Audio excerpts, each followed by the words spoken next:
Thank you, Alan, and thank you all for coming and being with us today. I will be presenting two different presentations today.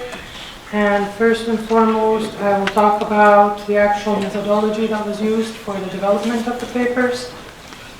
And then after our colleague Aaron Agababyan presents his findings on the mine tailings in Armenia, we will go back to the actual overall recommendations of the two papers we have produced. So as you have already heard in the welcoming notes, this was a technical assistance activity that lasted for about a year and a half. And we have tried to engage as much as possible the local knowledge and the consultants and the academia and the NGO groups from Armenia to bring you, well, not only you, but to bring everybody two papers that will be very useful and that will represent what is actually being done in the world, what are some of the best practices in ensuring sustainable mining, and then bring them closer to Armenia and make them more applicable. So basically, the purpose of this paper is to showcase, like I said, the best examples from the world, bringing them to Armenia. But the paper is also done in parallel with the World Bank DPO, which stands for Development Policy Operation. And it's a number of series of operations providing support, and an IDF grant which is focused on capacity building in the Ministries of Nature Protection and the Ministry of Energy and Natural Resources. Now, it's called a series of technical assistance papers. It's made up of two papers in total, with the second paper having a separate section on sustainable management of mine tailings. You have the paper copies, and what we actually encourage more is the CD copies outside, and you could have picked those up when you signed in. In case you have come beforehand, I urge you to use the coffee break we will have later during the session to actually go and sign up so we know that you were present and we can keep you in our future communication on this subject. The first paper is called Sustainable and Strategic Decision Making in Mining. It is aimed more towards the actual governance and strategic planning of the mining sector, while the second paper is called Improving Environmental and Social Sustainability in Mining in Armenia. The second paper provides practical examples that can be applied at all different sorts of impacts and stages of the mining operation, and also provides a comparative analysis of Armenia and three other very different countries in the mining-related and sustainability-related policy provisions. A separate section of the second paper, as I already mentioned, is sustainable management of mine tailings, because this is one of the most burning issues that have come up during our work and our discussions in Armenia for the preparation of this paper. The aim of the paper series is to inform policy dialogue on environmental and social issues as related to mining. Basically, we want to make sure that the environmental and social issues have a strong message that should be properly linked with the mining operations in country. Then the purpose is also to analyze national policies, regulations, and in particular enforcement capacity, which would then be used to compare to the globally available practices.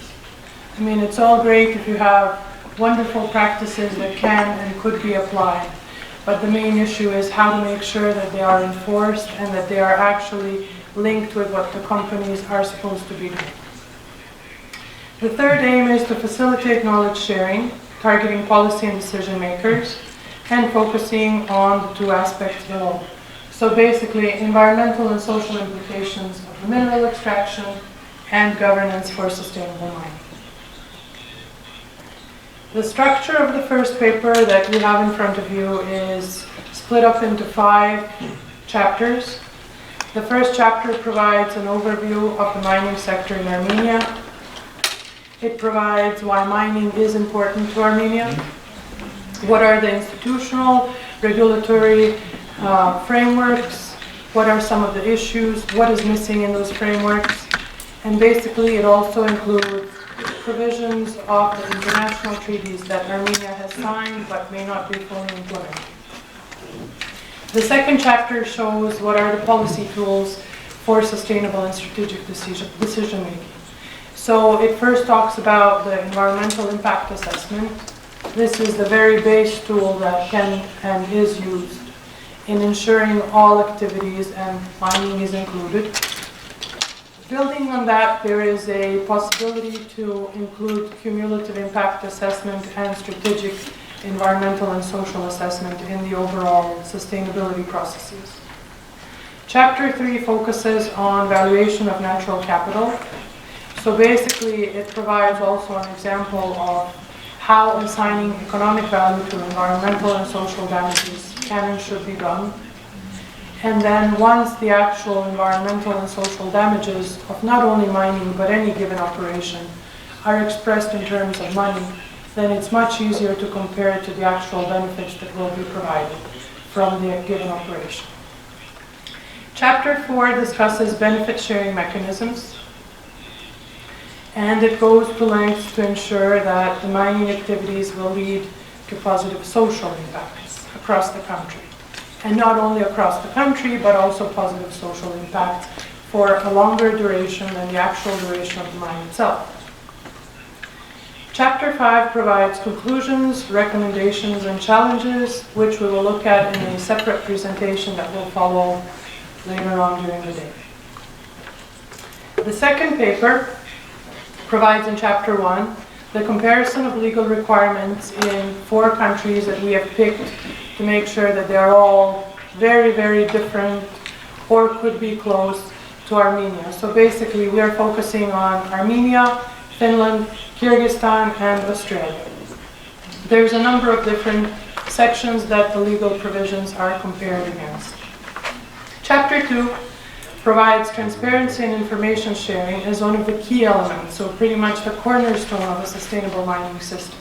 Whichever recommendation we make, it always comes back to making sure information is available, information is out there, information is presented in a proper harmonized manner, and that there is a great level of transparency and dialogue going on in the sector.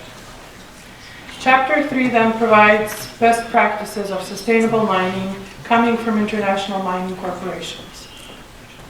One of the elements we have found in developing of these papers is that the presence of international financing organizations and the presence of international mining corporations serves as one of the strongest vectors in promoting sound environmental and social practices globally. However, there is always a bit of skepticism to that, and one of the ways to ensure that this is properly managed is to also have a stronger governance in country over these aspects and to actually build partnerships between the two sides. Then Chapter 4 talks about technological advances and development and how these can be applied. In particular, the technological advances are compared to opening up a new mine with the most modern technological advances and trying to retrofit this into the old mines. Following a section on risks, bottlenecks, obstacles, and recommendations to conclude the first part of the second paper, the second part of the paper deals with environmentally sustainable management of mine tailings. This is more of a technical overview of how mine tailings are managed. There is an entire section of the status of the mine tailings in Armenia, which will be presented by our colleague in this endeavor, Karen Arababian, later on, following this presentation. And basically we'll talk about the major health and environmental implications of poorly managed mine tailings and provide recommendations overall what can be done and how mine tailings should be managed from the very early on, from the start or from the cradle, all the way up to the closing and the reclamation of the mine tailings.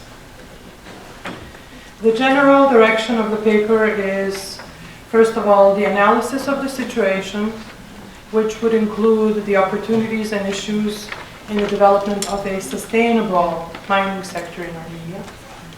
then showcasing the processes and policy instruments that are used globally, including best practices. For example, paper 1 has boxed examples of how strategic environmental assessment and cumulative impact assessment are used in a number of countries across the world. Then there are practical application examples. This is particularly true in paper 2. And then there's technical advice, which is in the section on the mine tailings of the second paper. Both papers conclude with recommendations and challenges for implementing these best practices in the Armenian mining sector. You will see in the second presentation that the recommendations are made based on priority, so if it's a high or medium priority, and the priorities are assigned not only on the urgency of what needs to be done, but basically if there are certain preconditions that need to be met before these recommendations are implemented. The methodology used was a mix of the review of available data and literature and data collection. We have used for the first paper, but also fed into the second paper, a questionnaire to collect data from the field, which was one of the limiting constraints in the development of this paper. The questionnaire targeted the MARSs and the operating mining companies in those areas, and they have asked them things like implementation of environmental plans, availability of closure plans for company operations, community investments, contributions, availability of policy or common practices for preferring locally based suppliers, and basically we have gotten a very poor response from this questionnaire. This goes to reflect that if something is not mandatory and there is not a regulating agency requiring the data and the information to be provided, even for something that is being developed to enhance the overall mining sector in the country, if the companies are not liable and they're not bound to provide such information, they will more than likely be very skeptical about it and will not supply it. The information was not available either through these questionnaires, but also through the formal points for data collection. In some of the events where the data was collected, there were certain discrepancies between the two different sources, or even in some papers, data coming from one source had different results.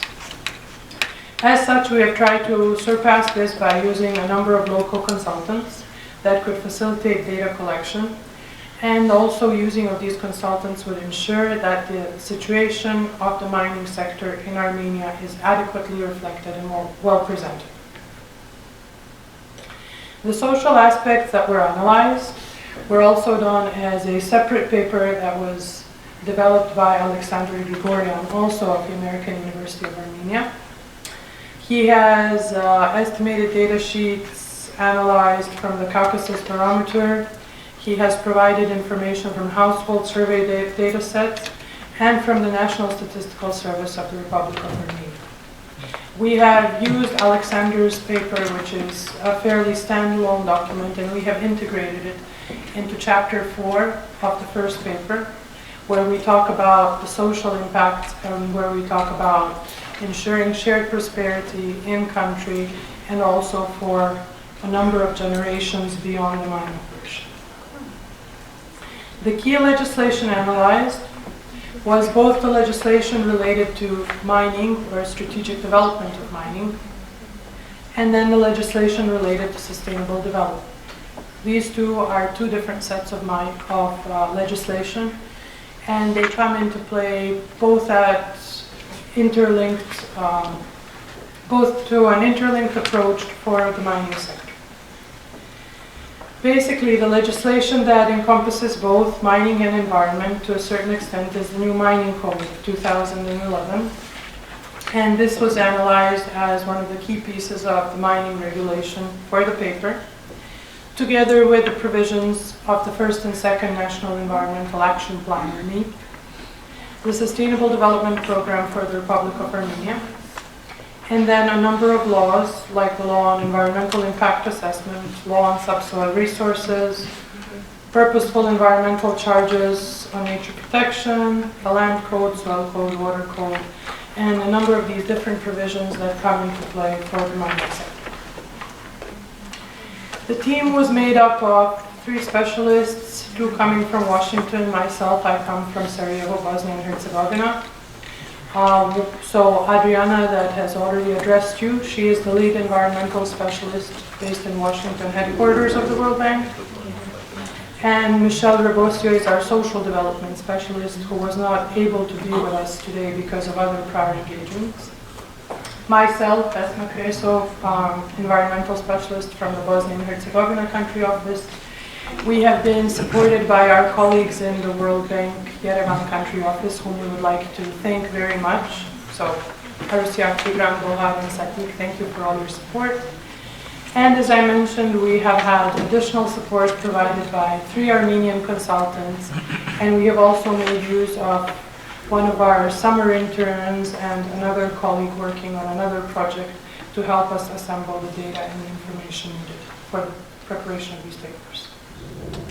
Both of these papers, as an output coming from the World Bank, have had a process of peer review in-house, and they have been reviewed to great detail with revisions from senior experts in mining with long-term experience in mining, senior experts in environmental protection, and we were also able to have a partnership with a representative of the center or the director of the Center for Socially Responsible Mining at the University of Queensland, Australia, and to have him provide his inputs and vast experience in the sustainable mining in our papers.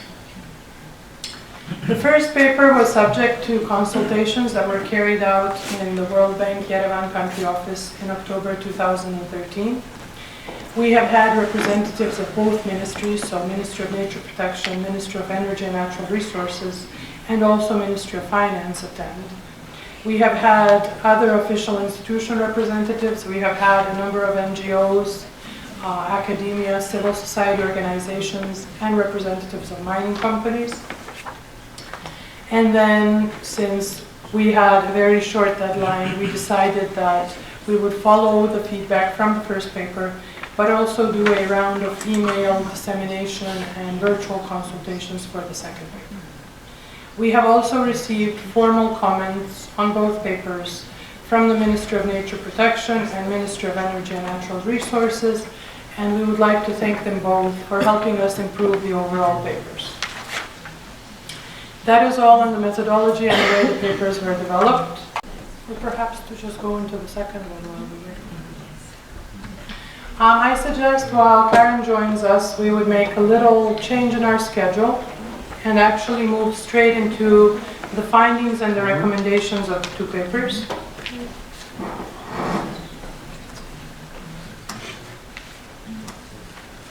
And once again, from the first presentation, you have seen what the general direction of the papers was. So, analysis of the current situation, including the legal and the legal requirements in country, then showcasing the processes and policy instruments that are used globally or best practices, practical application examples, and then this leads into recommendations and challenges that are specific to the Armenian mining sector. First and foremost, why is mining in Armenia important? The numbers presented show that the contribution of the mining industry to GDP is some 2% on average of growth in the years 2000 to 2007. In the years 2008 to 2010, coinciding with the crisis years, the contribution grew to 10%. In 2011, 3 product groups, mining products, precious metals and stones, and non-precious metals, and items manufactured from them amounted to more than half of the total exports of goods in Armenia, so 55.2%. Mining and quarrying accounted for 17% of the value of total industrial output for 2010 and 2011. This does not account for manufacturing and processing of ores. And based on a ministerial report of the Ministry of Nature Protection, the gross value of available mineral deposits amounts to over 120 billion US dollars, with a cost of extraction for explored and pre-estimated reserves without fresh waters totaling some 90 billion US dollars. Basically, according to the research we have done for the second paper, Armenia was the 7th global producer of molybdenum in 2011. And these are some of the very important numbers because mining provides goods that are sold at the global market. And they are mostly export-oriented. They are mandated by the price and demand at the global market. And as such, if there is a great need, it will be natural to respond to that growing demand, and as such, the mining operations will grow. This is an overview of the number of mines in Armenia based on the permits issued. Once again, there was some discrepancy in these numbers, but as of the official data, there is 398 licenses which are issued for mining, but non-metallic. And then for the metallic mines exploitation, there are 26 permits issued. A total number of issued licenses for geological investigations, so as of July last year, there is 5 precious stones, 65 metallic, and 55 other licenses. One of the things that comes into, that brings up very important issues is the historic mining sites. The historic mining sites, with this term we try to address not only the mining sites that have been closed and are not being used, but also the mining sites, in particular the tailing areas, which have been opened before the environmental laws and different environmental regulations. Based on the received information, letter from the Ministry of Energy and Natural Resources, 17 mine tailing areas exist and occupy almost 700 hectares of land. However, this is where our data discrepancies come into play.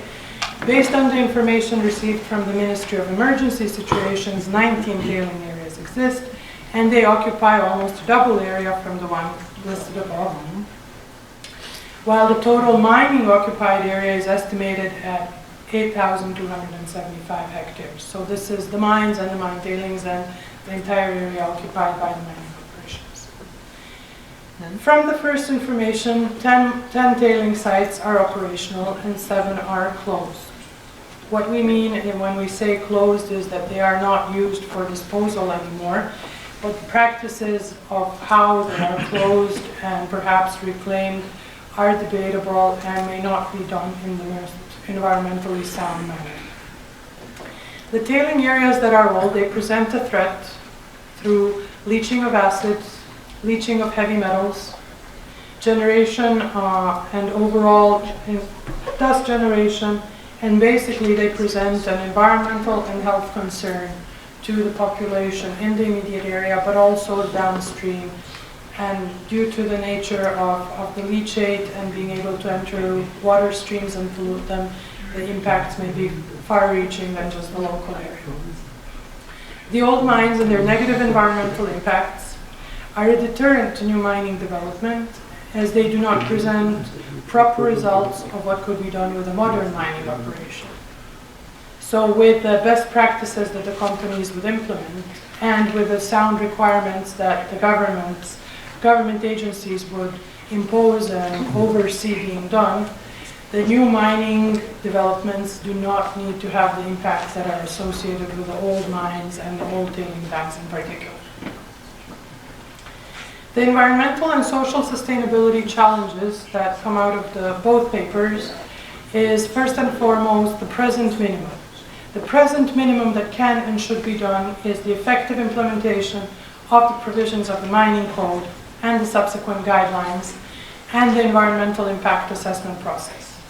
The environmental impact assessment process is based on the EIA law, which is currently being revised and which is trying to get together a group of the wide array of professionals and NGOs and institutions to develop something that would be a solution that could be applied to all aspects of development, mining included. As for the future steps, the key issue is to establish an integrated framework for mining, which would, in short, promote sustainability. So for mining to be done, but to be done in a manner that will decrease environmental and social impacts and promote prosperity of these two sectors together with the mining. The components of this framework that is being proposed are hinged on, first and foremost, strategic planning, thorough analysis of impacts, the economic valorization of these impacts, improved monitoring and transparency, and better coordination between the two ministries. Shared prosperity and community involvement. Community involvement does not only include the social returns to the community, but also an ongoing dialogue through all of the stages of the mining development. The policy tools that were analyzed for strategic planning are the SEA, Strategic Environmental Assessment, CIA, Cumulative Impact Assessment, and the Economic Valorisation process. The Strategic Environmental Assessment is a tool that is used at a higher level than an environmental impact assessment and accompanies strategic mining development documents. This can be done for an overall mining program in country, or it can be done for a mining program in a given region. It is carried out as a long-term process. It is a very open process. Stakeholder involvement and dialogue is continuous in this process. The cumulative impact assessment is, let's say, a process which is done to supplement either an EIA or an SCA, and it focuses on combined impact of multiple development operations in a given area. It can look at how impacts add up and how their combined impacts react for more than one mining operation in a given region. It can also look at the impacts of the mining development with the other development options. The third tool that is proposed is the economic valorization. As I've said in the first presentation, this is a process where economic value and true value is assigned to the natural goods and to the ecosystem services so as to better analyze it and compare it with the development options that are presented. All three tools are not something that is specific to the mining industry. They can be used for every and any development option and industry or development globally. So these are the tools that have been picked up and are recommended to be the most efficient in combining the environmental and social provisions in the development of mining in Armenia. The strategic impact assessment looks at, for example, so this is just to illustrate what can be done, looks at the environmental impacts and social impacts throughout the different phases of mining development. Through exploration all the way to closure, so including access to site and site clearing, ore extraction, disposal of overburden, beneficiation, and site reclamation. Some of the impacts that are upfront identified is the acid mine drainage in surface and groundwater, cyanide and other chemical leaching, erosion, change of soil composition, dust emissions, habitat loss, and fragmentation. For example, also for site clearing, we could add loss of lumber, loss of ecosystem services in the forests, impacts on wider erosion and potential flooding. For social impact, there are the immediate impacts of resettlement and migration follows, uneven distribution of benefits, and impact on livelihoods and public health. The strategic environmental assessment, as noted earlier, can be based on a program, on a plan, or on a policy. And as I mentioned earlier, it's a higher up approach than just a single project EIA. So an environmental impact assessment would be done for only one mine and within the application for the mining operation, whereas a strategic environmental and social assessment can be done for a program, for a plan, for policy, for a given region, for a whole country, for even a multi-country region. So it can be defined very broadly, but it's important to note that it's done upstream in the decision-making process. The cumulative impact assessment, it can be integrated either with a single mine environmental impact assessment or for multiple mine regional development SCA process. It accounts for the interaction of numerous environmental impacts with each other, and it is key to analyze impact of more than one mine in a given area or to compare impacts of a mine development with other activities that are ongoing in that area. The economic valorization principles, as I mentioned, they play a key role in identifying options because they actually assign economic value to the potential damages and impacts. And they do not only look at the direct impacts. For example, for mining under a forested area, we would not only look at the lumber that is being cut and the amount of wood that is being removed, but we would also look at the non-use value and the use value of that forest. So we would need to look at the control mechanisms in nature that the forest plays, including control of erosion, with the control of erosion also control of perhaps flooding, improving the land quality, carbon capture or removal of CO2 from atmosphere and generating oxygen. And these are some of the additional values besides only lumber that need to be looked at for this particular example. I'm trying to keep it very simple just to provide you with an example of what this process is, but the process is fairly complex and includes a number of other segments and sections beyond what I've just said. So the ecosystem services of supporting, provisioning, regulating, and cultural or other uses will have a value that is assigned underneath either as direct, indirect, or an option value. So whether this is the direct benefit, an indirect benefit of use, or has an optional value of being used. And then there are evaluation methods. For example, for supporting services, maintaining the other types of services, valued through other categories. So basically, if they're supporting another category, we'll look at it through those categories. Provisioning of food, water, fiber, fuel, genetic resources. These valuation methods include market prices, replacement costs, and change in productivity. For regulating climate, flood, water purification, disease and pest regulation, the avoided damage costs come into play here, change in productivity or hedonic pricing.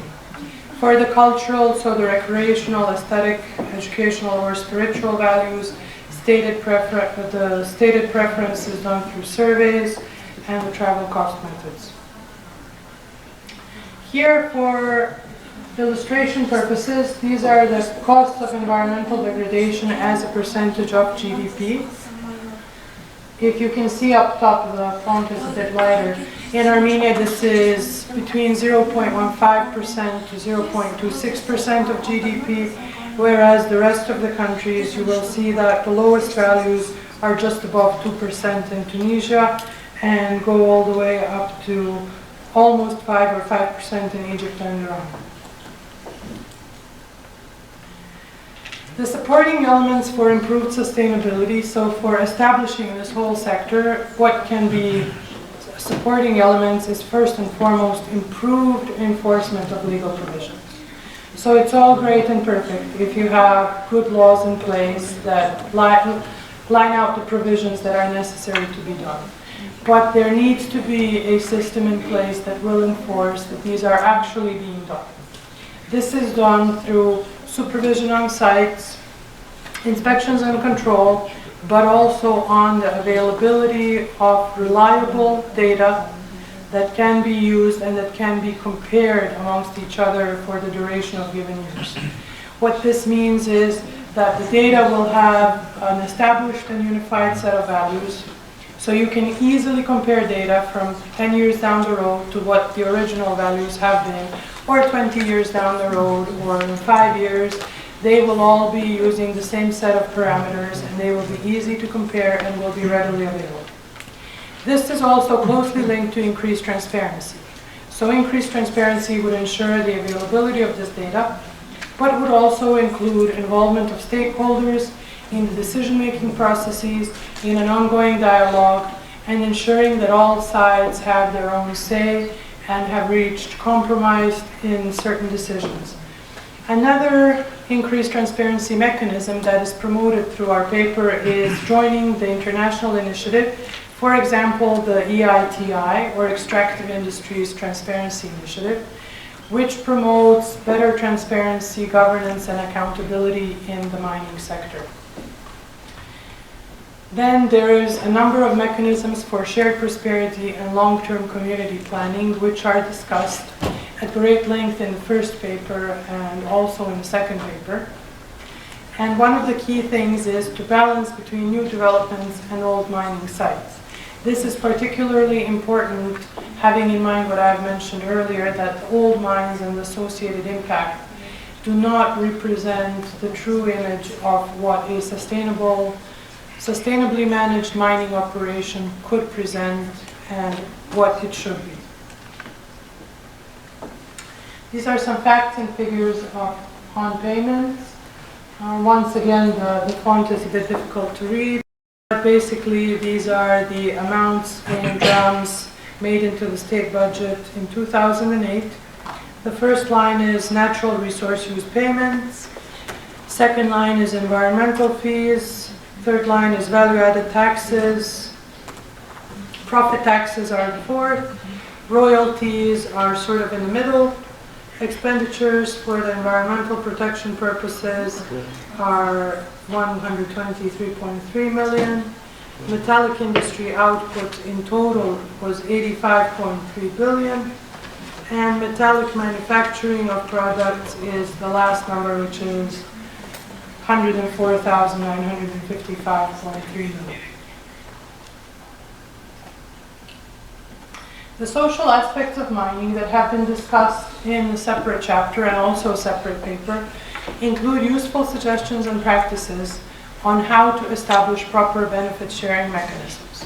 So basically, when we say benefit sharing, we want to make sure that a community that has been impacted by the mining operation, apart from the positive impacts of immediate job creation and development in a given region, should also benefit from long-term planning, long-term benefits, better health related to the environmental impact, and should also be ensured prosperity from these revenues that are being collected at the government level, but also should have long-term revenues that may go beyond the actual lifetime of the mine.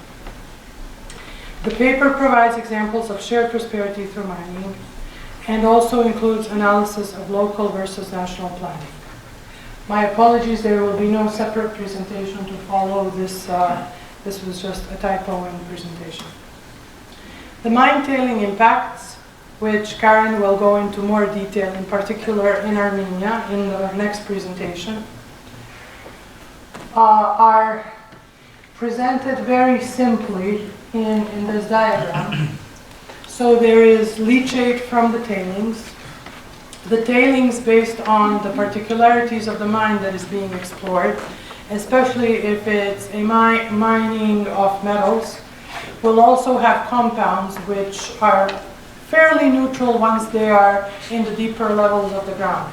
But once they are extracted and are exposed to both air and water or the surface conditions on the surface of the earth, they react readily to form acids and to form compounds which have substantial impact on the environment and on the human health. Then as the tailings dry, they also generate dust and they impact the vegetation and the ecosystem surrounding them. The leaching and the overflow may also reach the rivers or the groundwater, and in this manner they will propagate beyond the local area and impact a number of downstream communities and places, which may be highly susceptible to impacts from, in particular, heavy metals and acids. The approach for mine tailing management, which is discussed in the second part of the second paper, is first and foremost to properly define mine tailings. Mine tailings are a result of industrial processing mining. They are not considered as waste, and this is also stressed in the mining code, but as a secondary resource or an anthropogenic mine. Nonetheless, mine tailings are something that is generated and is not directly used in the preliminary mining operation. They can be recycled or reused at a later date with perhaps a more improved technology, which is very environmentally sound in their preliminary approach and declaration. But two issues need to be urgently addressed. First of all, What is the deadline for management of these mine tailings? By when will they be reprocessed? Or will the reprocessing wait be such a long period of time waiting for the proper technology and for the cost efficiencies of this reuse or recycling? And then, how are the impacts that are associated with these mine tailings managed during the time that these tailings are stored before they are reprocessed? Sound environmental management of mine tailings includes, first and foremost, proper planning and early on identification. In the proper planning, there are also items such as financial sureties or funds where money can be stored early on before the start of the mining operation as a guarantee that the tailings will be properly handled. Then there is also management of associated impacts. So like we have seen in the previous slide, management of leaching, of containment of water, decreasing the acid drainage, ensuring that there is no dust being spread from the area. And one thing of particular concern is the planning and design of such areas to ensure avoidance and resilience to catastrophes that could happen. Another important aspect is the monitoring, both during the operation and after, to compare if there is leakage going on, if the environmental management measures are working as they should be, and to actually be able to determine the scope and the severity of the impacts. Basically, that is all from my end for the two papers and the two separate parts of the second paper. I would like to invite Karan Agapapian to come and present his more Armenia-specific presentation, which is also a part of our second paper.